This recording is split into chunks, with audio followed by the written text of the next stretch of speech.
Hi everyone, and welcome to Eagle Investors. Today we will be talking about valuation. Valuation is the estimate of how much a company is worth. Now, the reason we want to look at what a valuation is, or how do you calculate a valuation, is because valuations are important to investors so that they know how much equity they should get in a company in return for their investment. So if you ever hear someone talk about $1 billion company or $1 million company or a multi-billion-dollar company, those are all valuations. Assets. Assets are things that count positively towards your valuation.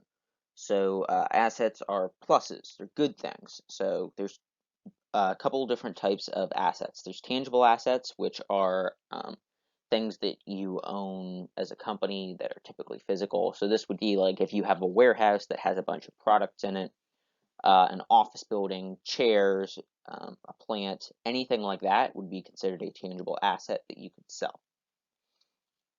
Intangible assets are things that are worth money, but they aren't a physical thing, the same way a warehouse is. Examples of intangible assets are things like intellectual property, which would be if you have a patent, a trademark, a secret formula, whatever it happens to be. Unrealized assets include receivables, which is how much money you are owed by other people. So if you sell 1,000 chairs to Sally, and Sally still has to pay you for those chairs after you delivered them, that is an account receivable, which is counted as an asset. The value of the idea, product, or service. This one is huge. A lot of small companies, they don't have much in assets, but they have a very high valuation. So if you've ever watched Shark Tank, you see they come in and they say, "Hi, sharks, I'm looking for $100,000 in exchange for 10% of my company." So that would be a valuation of $1 million. Most of the time, that's just based on the idea. I have the idea to make, oregano flavored cookies, and they're saying that that idea is worth $1 million. Last is strategic relationships. It's very hard to put a number on these, but they are extremely helpful in the world of business. Strategic relationships, just mean that you have a connection with a supplier or someone who does transportation. You have a strong partner company that can help you succeed. Liabilities. So if assets are a good thing, liabilities are a bad thing, or anything that counts against your valuation. The most obvious example of liability is, of course, debt. If you borrow money for someone, you now owe them that money, and that counts as a liability. You can also reverse a lot of the types of assets we talked about. So we talked about unrealized assets or accounts receivable. The opposite of that is if you purchase 1,000 shares and now you have to pay the company for 1,000 shares. That's called an account payable, and that counts as a liability. Management team.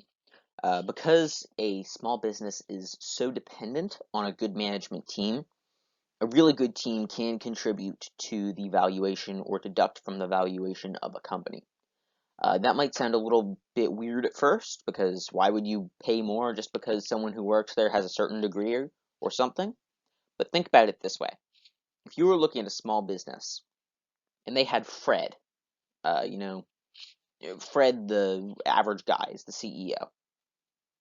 You don't know who Fred is. You don't know what Fred's qualifications are. There's no reason for you to think that Fred is anyone exceptional. Now think about the exact same company, but Bill Gates is the CEO.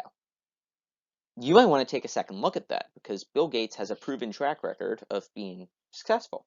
I mean, he was the richest man in the world for a very long time, so you look at that and you say, I want to be rich like Bill Gates. Maybe I should see what he has to say. So extremely smart or successful people being on your management team can count as a positive thing in your valuation. Predicted future earnings and capital structure. So these are both things that we've talked about in the past. If you remember what capital structure is, this is how the company is owned. So we talked about different types of, I believe we talked about different types of company ownership before. So you can have an LLC, you can have a partnership, you can have sole proprietorship, you can have a bunch of different types of companies. How that company is set up and the capital structure of that company is going to influence how much it is worth. And predicted future earnings is how much the company thinks they will be making over a period of time. So that could be 5 months, 6 months, 1 year, 5 years, whatever the time period happens to be.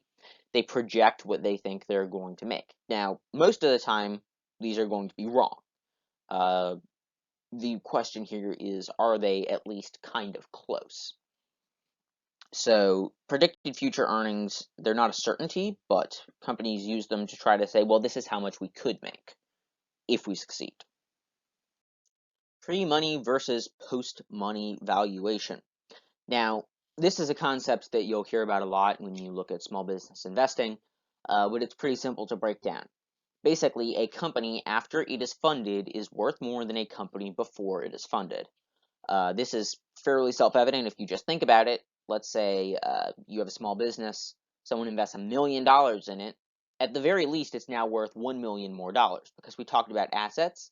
Having cash in the bank counts as an asset.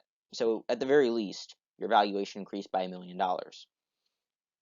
Often the valuation will increase by more than that because the investors will have they'll have strategic connections, they'll have past experience, they'll have a track record of success. The investors will have all of these things we talked about previously, and that makes the business much more valuable as well.